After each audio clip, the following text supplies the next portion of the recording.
મંદિરથી ખાલી 500 મીટર જ દૂર છે. અહીંયા એવી માન્યતા છે કે આ પાણી વરસાદનું પાણી નથી, ત્યાંથી જ ખાટુ બાબાનું ચીજ નીકળ્યું હતું. એવું પ્રોબ્લેમ કોઈ બી રોગ હોય એ બધા દૂર થઈ જાય. બરફ માલતા હોય ને એવું લાગે છે. બની ગયું.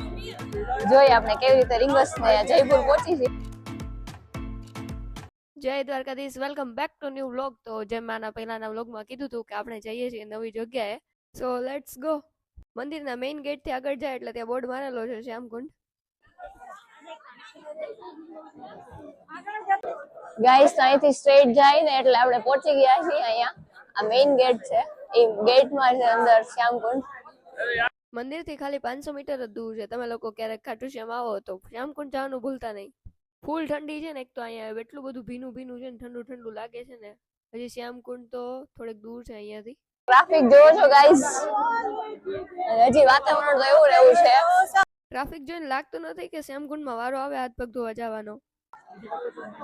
ગાઈસ આ શ્યામકુંડ છે અને ફૂલ ટ્રાફિક છે, ચારેય સાઈડ એટલું પબ્લિક છે.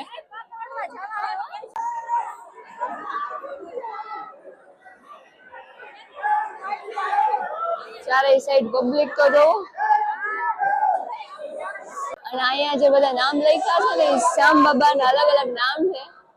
સાવલે સરકાર કી જય, શ્યામ પ્રભુ કી જય, શ્યામ ભરે કી જય, શીશધાને કી જય. ગાઈસ તમે અહીંયા પબ્લિક જોવો છો કેટલી બધી છે.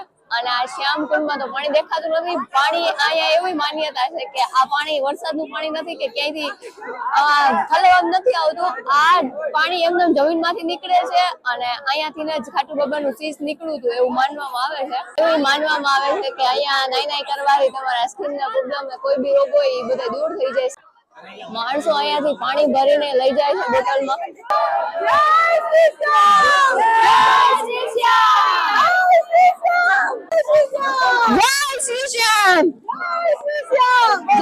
તમે જોવો છો કેવું પબ્લિક છે અને બધા પાણી ઉડાડ કરે છે અને અહીંયા ફ્રોગ થીજી જાય ને એવું ઠંડી લાગે, બરફ માલતા હોય ને એવું લાગે છે.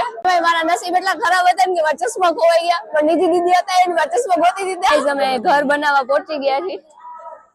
તો અહીંનો એવો રૂલ્સ છે કે કોઈનું ઘર તોડીને નહીં બનાવવાનું. બની ગયું.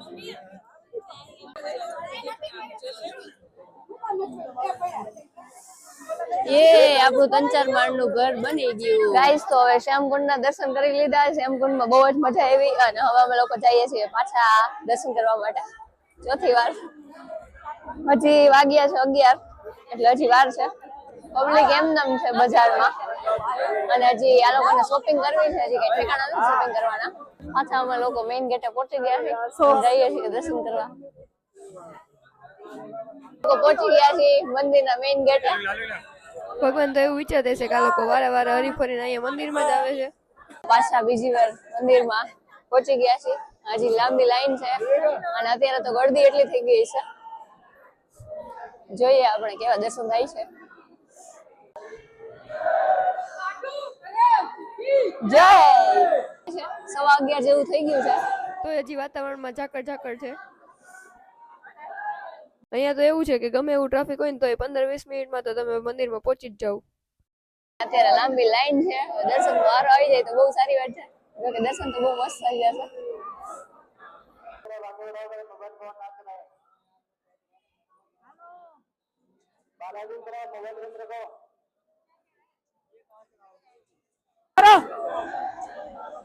અમે લોકો પ્રસાદીના મોરપંખ લીધા છે અને હવે અમે લોકો પાછા જઈએ છીએ બજારમાં કઈક ખરીદી કરવા. અહીંયા બધા રોજ અને અત્તર અને શ્યામ બાબાની મૂર્તિ, શ્યામ બાબાના ફોટા અને મોરપંખ ને એવું જ મળે છે. વંશ મોર અમે મંદિર ગેટ પાસે પહોંચી ગયા છીએ અને હવે આપણે હોટલે જવાનું છે. અને હવે જેમ જેમ બપોર થતી જાય છે એમ ટ્રાફિક વધતું જાય છે. જે બધા રીંગસ થી ચાલીને આવતા હોય એ બધા અત્યારે પહોંચી ગયા. જેમ મેં તમને કીધું એમ કે 17-18 કિલોમીટર થાય છે રીંગસ થી ખાટુ શ્યામ. બધા અહીંયા નિશાન લઈને આવે છે. મંદિરની બહાર જોવો છો ટ્રાફિક.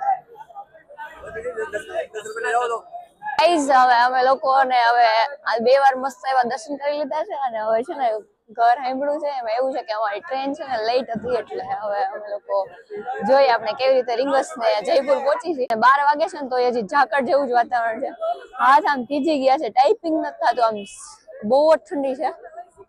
અને 12 વાગ્યા ને તો અહીંયા જરાય તડકો જ નથી. અત્યારે હવે ટેન્શન થાય છે કેમ કે અમારી ટ્રેન લેટ છે, તો હવે અમે લોકો રીંગસ કેવી રીતે જાશું.